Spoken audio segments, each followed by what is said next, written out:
Hey everyone, and welcome back for the Enterprise Fleet Summit. I'm Zach Strickland, head of Freight Market Intelligence with Sonar, and joining me today is Dr. Zac Rogers, Associate Professor of Supply Chain Management in Colorado State, also co-author of the Logistics Managers Index. For those of you that are familiar with Freightonomics podcast, you're also going to be very familiar with Dr. Z and a lot of his insights here. So thank you for joining us today, Dr. Z. Thank you so much for having me. Yeah, so here at the Enterprise Fleet Summit, it's about the carrier perspective, and I think a lot of the insights that we talk about a lot of times on our podcast is driven by the shipper and the shipper sentiment and what they're seeing in things, and a lot of times I think that's a really good kind of way to forecast what's about to happen, because who better than to forecast business for the carriers than what their customers are seeing. So we've had a bit of a ride in 2025 and 2024. Really, if we wanted to go back to 2020, we could call that part of the ride as well. Right. But I like to get things started here with just kind of you giving us a quick intro of the LMI and what the data we're kind of going to talk about a little bit today, and what kind of the cadence is, and then we can get into some of the topical stuff. Sure. So the LMI, or the Logistics Managers Index, is a change index, just like how the PMI works, where we survey a whole bunch of folks, generally director level and above, who are in the logistics industry. And this is from all the way across the spectrum. We have retailers, manufacturers, shippers, 3PLs. Everybody is in here. And we ask them month to month, what are the changes looking like in inventories, warehousing, and transportation? And the way, as we start discussing the numbers here, basically the one thing to know is that 50 means no change. Any number above 50 means expansion. Any number below means contraction. The further below, the faster the rate of contraction. The further above, the faster the rate of expansion. We release this every month, usually the first Tuesday of every month, which July was my least favorite kind of month because the first was Tuesday, so I had to write it really fast. But it comes out the first Tuesday of every month, and we always usually come on to America's #1 economics and freight podcast, Freightonomics, and talk about it. Yeah, so the LMI itself has it measures warehousing, logistics, transportation, capacity, pricing, utilization figures, and all that kind of stuff. And then you have some really interesting breakdowns of it in the background, the upstream and downstream providers. I think that's been one of the more interesting developments this year, is that we've had a real big divergence in upstream and downstream activity and how they're kind of managing their situations. I think first off, though, it would be a good build in to just kind of talk about what are conditions right now. As we're talking in July, we've had this trade war situation. What's kind of a nice high level overview of what you're seeing with the data right now?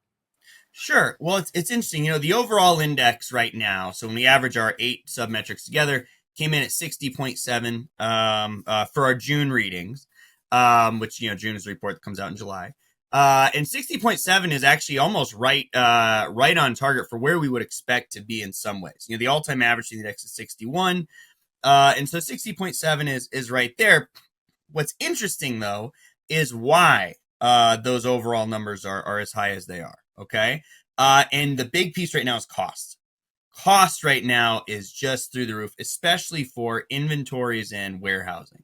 And kind of what we've seen in 2025 is a real shift away from the just-in-time patterns we had in 2024. 2024 was really the year of JIT, kind of. It was, in many ways, of the 2020s, the most normal-looking year was 2024. And we've swung away from that in 2025. And it's due, like you said, to tariffs, trade uncertainties. We've pulled inventory forward very early. If you look at the ports, January, February, and March looked a lot like August, September, and October. We really pulled a lot of things forward. We had a dip sort of in May, but then late May, June, now it's July, we're seeing another big spike as we try to get through when the tariffs are on pause. So because of that, we have much more inventory in the system than we would normally have. Inventory costs. Remember, we said anything over 50 is expansion. Inventory costs in June were 80.9. That is an astronomic rate of expansion. That means it's getting really, really expensive. And if we dig into why, well, warehousing capacity, so available capacity, came in at 47, which is contraction. And so, I mean, remember, we were talking 6 months ago about, man, when are we going to fill up all this extra warehouse space we got? We did it. It's filled up now. And so because of the tightness in available space, because we brought all these things in early, capacity is very tight. Costs are very, very high.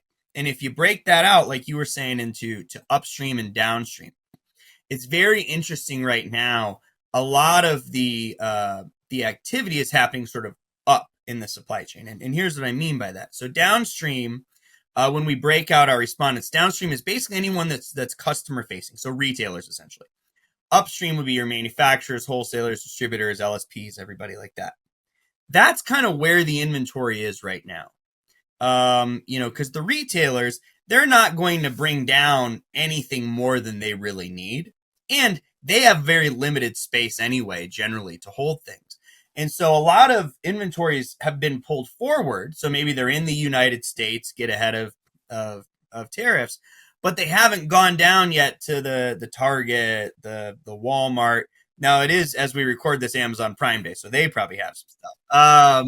Happy holidays to all who celebrate. But for the most part, the retailers don't have all the stuff yet. And so what that's doing is it's really putting the cost in the upper part of supply chains. And you can see that with the difference in inventory levels. Retail inventories right now are about 44. So they're actually running them down in anticipation of bring more in. Upstream 66. So all of this is being pulled in, and what it's done is it's disproportionately put the cost of all this extra inventory on these upstream partners. A lot of times they're the smaller firms too, because they're trying to basically serve their customers. The other piece of that is the things that have mostly gone to retailers have been the stuff that was brought in before the tariffs really got hot and heavy. The stuff where it's 40%, 35%, all that's still kind of sitting up here, but it will matriculate down. And I would expect to see a bit of activity sort of, domestically as we're moving things to the retail level in, August and September. And that stuff that's going to move at that time will be the things that came in with the additional tariff costs. So it'll be interesting to see, because right now kind of consumers have been isolated from tariffs. Tariffs are just kind of a thing that happened on the news. You're like, oh, okay, well, I don't know. But in the upper level, they're feeling it. And eventually, in a couple months, we're going to feel it at the consumer level too. Yeah, I think the way to think about this, of course, a lot of the carriers out there deal with stuff around the ports. Yes. This is so basically a lot of imports coming in, Los Angeles, Long Beach. That gets shoved into a warehouse, some local movement going on there. And then it'll get on the rails more than likely at this point for the Transcon move. Truckload has lost a huge amount of share there. But what we're waiting on is this kind of like, when is it necessary for them to move that freight from the up into the downstream portion? And a lot of that, of course, happens later in the year. So I guess my question to you here is there anything in the data that you're seeing that kind of gives a little bit of prognostication for what we're going to see later in the year with all this upstream pent up kind of demand that we're looking at? So we always, if you go back over the last, 8 years, 9 years almost, I guess we've been doing this, we always see downstream inventory. So retail inventories always peak in mid-October. Mm-hmm. So the middle of October is kind of where we really see, and that's really, by the way, something that got pulled forward a little bit during COVID when we expanded kind of, how the Christmas shopping starts on October 10th now. When we kind of there's another Prime Day there. Yeah. Yeah, exactly. It's the Prime Day too. They know what they're doing over there. And so that's when I would expect the movements to really happen, is like late August, but really September and first couple weeks of October is when we'll see a lot of the movements going on.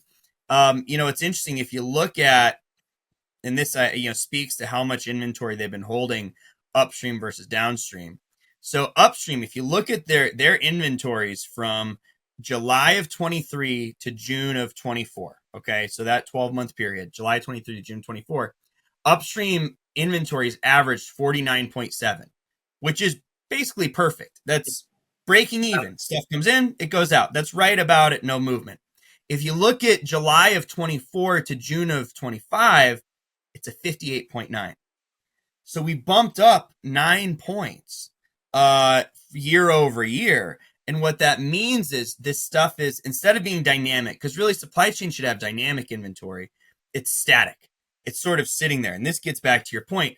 A lot of it is sitting in the Inland Empire. A lot of it is in warehouses in Phoenix or Vegas or Dallas, kind of middle mile, waiting to finally release. And it seems like when it's going to release will likely be sometime in September and October. One other thing to point out, I think, is, so that's sort of the domestic side. On the other side, the sort of things coming in, it's going to be a weird peak season. It's almost like peak season is happening in two chunks. So right now, so what we were just talking about, that September, October, that'll be sort of the upstream to downstream peak season. Right. That's going to happen months away from the import peak season, because that's happening now. Right. We're already at peak season in terms of stuff coming in. If you look at, TEUs through the port of LA, and let me I want to read you the exact numbers because they're fascinating. Okay. So the week of June 22nd, this year over year, up 67%. The week of June 29th, up 17%. This week, July 6th, up 8%. Next week, up 13%. The week after that, down 13%. All right. And so we're seeing a very interesting sort of arc where everything came in late May, June, July. And I think it's fascinating, by the way, that, the sort of can got kicked down the road on the tariffs from July 9th to August 1st. And you know what that reminded me of? It reminded me a lot of when I give an assignment and I say, hey, this is due at the end of class. And then there's 2 minutes left in class. I'm like, oh man, like 70% of them aren't done. And I say, okay, you guys can take it home. That's what that was, because I think there is this idea, we can pull everything forward by July 9th. We could not. And so those extra 3 weeks are going to be huge for importers. By the time we get to the end of that 3 weeks, though, I would anticipate that we're really going to see TEUs coming in trailing off. Yeah. And then it's just going to be the waiting game of like, okay, well, on the early peak season is done. Now everything is going to be the sort of matriculation to consumers and to the retailers. Something that we talk about a lot, especially for this side of the equation on the transportation side, transportation capacity and transportation price. Right. We started talking about this crossover of, if you look on the LMI pricing, transportation pricing and capacity on a chart, price starts to get above capacity on this chart. And every single time that's been like the inflection point that triggers like, okay, we're seeing a cycle shift. We started seeing this late last year, and it wasn't strong though. It wasn't like a huge hyperbolic move by any means. But it's kind of like been stagnant. So it's like price has been above capacity on your chart for a while. And it's almost like in a holding pattern at this level. What are we seeing now? Right. So it's great you bring that up. That's the freight inversions. And that's happened maybe 5 times in the 9 years we've been doing it. And it was like, the first tariff round, we saw it, COVID, we saw it,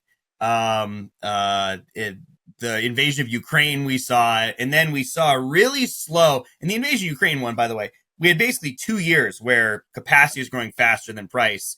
And we had a real freight recession, which I'm sure some of the people on this call remember that. For sure. And then we crossed back sort of permanently in May of 2024. We saw price start to grow faster than capacity again. Right. Here's what's interesting, though. Every time that we've had a positive inversion like that, within a few months, you see capacity go into contraction. Capacity has never contracted, even though we've had now 14 months of price coming in hotter than capacity. We've still never seen capacity actually contract. And that's an artifact of a couple things. One of them is we overbuilt so much capacity in 2021, beginning of 2022. And so just as prices keep going up, capacity comes off the sidelines again. and suddenly we have more space.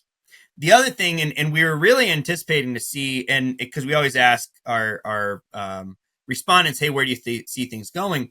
And a lot of them had predicted that capacity would go negative in like Q2 of 2025. Right. That didn't happen, partly because of all this trade uncertainty. And like you were saying, some of it is, well, if we're bringing all this inventory in early, we don't need to rush it OTR, let's put it on intermodal. And so we've seen sort of the volume is spread out sort of a little bit over time, a little bit by mode. And like you said, it's a holding pattern. Now, capacity is angling downwards. And I will say upstream, so the non-retailers, transportation capacity was right at 50 this month. And so it's basically we're using everything that we've got, kind of. And again, that reflects that upstream, it's peak season right now. Downstream, they actually had a lot of looseness. So I had to anticipate that the sort of tightness in capacity will flip probably in 2 months from now, I would guess. And whether or not that will push capacity negative and prices up kind of remains to be seen. It's a volume game, though.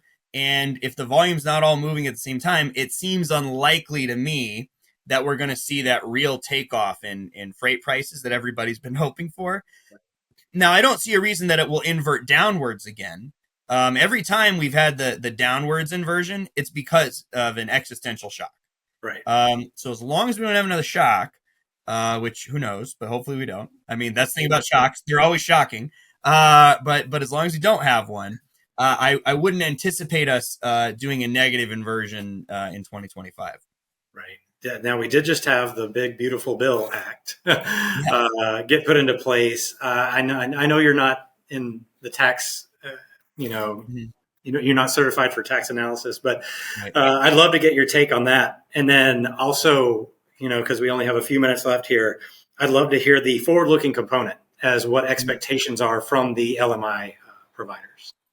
Sure. Well, anytime, government spending does make up a big portion always of the volumes that move around. Right. So something where we're saying we're going to cut spending, we're probably going to cut volumes in some places, I would imagine. Now, there's the tax break component of it, which maybe makes you think, people have more to spend. But a lot of the tax breaks are extensions of the tax breaks that happened already.